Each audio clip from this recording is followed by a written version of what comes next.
La miséricorde divine de Jésus-Christ notre Seigneur.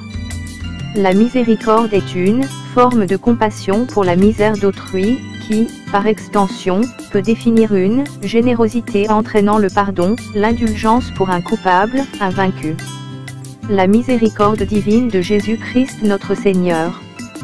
La miséricorde est une forme de compassion pour la misère d'autrui, qui, par extension, peut définir une générosité entraînant le pardon, l'indulgence pour un coupable, un vaincu.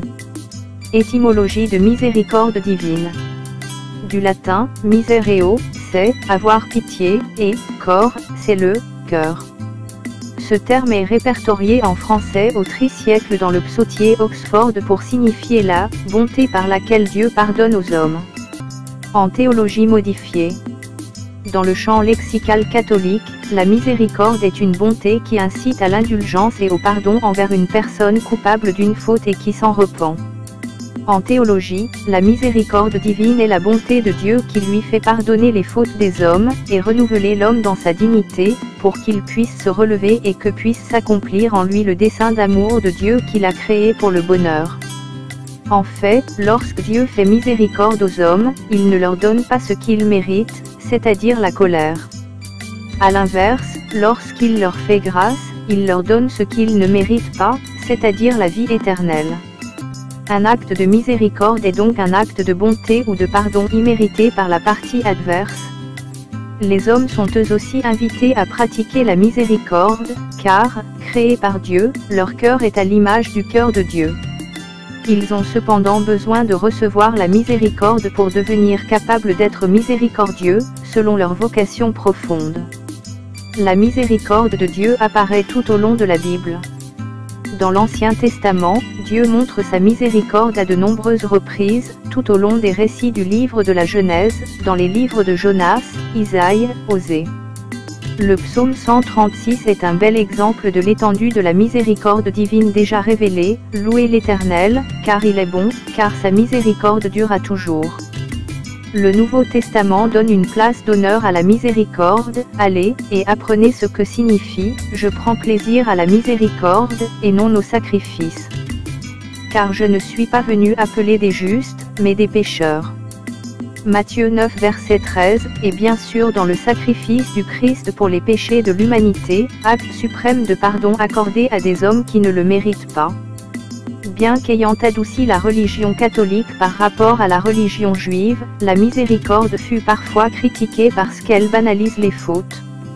Ainsi, les protestants s'opposent à une interprétation trop large de la miséricorde et aux absolutions trop faciles des fautes telles qu'ils supposent qu'elle est pratiquée dans la religion catholique. Cependant, la doctrine officielle de l'Église catholique a une vision beaucoup plus profonde de la miséricorde, particulièrement bien explicitée par Jean-Paul II, dans plusieurs encycliques et surtout Divine Misericordia, à partir d'une très belle méditation sur la parabole du Fils prodigue. Dans l'Ancien Testament, le mot hébreu ramim désigne d'abord le sein maternel, puis la tendresse qui en est issue, tendresse miséricordieuse. Il s'agit d'un pluriel de plénitude, du mot rehem, ventre maternel. Ce mot désigne les entrailles de Yahvé, les entrailles du Seigneur, issues du sein maternel, rehem, matrice, utérus, donc la tendresse maternelle de Dieu pour son peuple et ses enfants, pour les petits et pour les pauvres. L'image de la tendresse maternelle est à la racine de la miséricorde divine dans l'Ancien Testament. Éphraïm est-il donc pour moi un fils si cher, un enfant tellement préféré, pour qu'après chacune de mes menaces je doive toujours penser à lui, et que mes entrailles s'émeuvent pour lui, que pour lui déborde ma tendresse. Jérémie 31 verset 20, 6 verset 7. Ce mot exprime aussi le sentiment d'attachement d'un être à un autre, d'où, par extension, la compassion pour cet autre, la miséricorde. Ce même mot est traduit en latin par misericordia, il est cité par la Vierge Marie dans le Magnificat alors qu'elle porte l'enfant Jésus dans ses entrailles, miséricorde promise à nos pères, pour Abraham et sa race à jamais. Dans le christianisme, l'accent est mis sur le cœur de Dieu et non plus sur ses entrailles. Le mot latin misericordia vient de miseriace, misère, malheur, et corse, cœur. Avoir le cœur rempli de miséricorde signifiait plein de compassion, sensible au malheur. Le cœur de Dieu rempli de tendresse pour les hommes dans la personne de Jésus, le Verbe incarné, qui professe un enseignement fondé sur la miséricorde, parabole du bon samaritain, du débiteur impitoyable, Matthieu 18 versets 23 à 35, heureux les miséricordieux, il leur sera fait miséricorde, Matthieu 5 verset 7. Ainsi l'Église catholique salue Marie comme « Mère de miséricorde » dans de nombreux hymnes dont le plus célèbre est le Salve Regina. Sainte Faustine Kowalska. L'image de la miséricorde selon les apparitions de Sainte Faustine. Jésus, j'ai confiance en toi.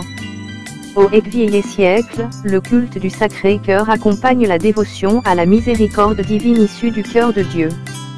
Au XXe siècle, les apparitions du Christ miséricordieux de Sainte Faustine Kowalska répandent l'esprit évangélique de la miséricorde divine comme plus grand attribut de Dieu dans les consciences catholiques après des siècles marqués par le jansénisme. Jésus lui donna le message pour l'humanité, avant la fin du monde. Les humains doivent se confier à la bonté de Dieu et avoir de la miséricorde les uns envers les autres. Ainsi, ils recevront le pardon des péchés et des peines.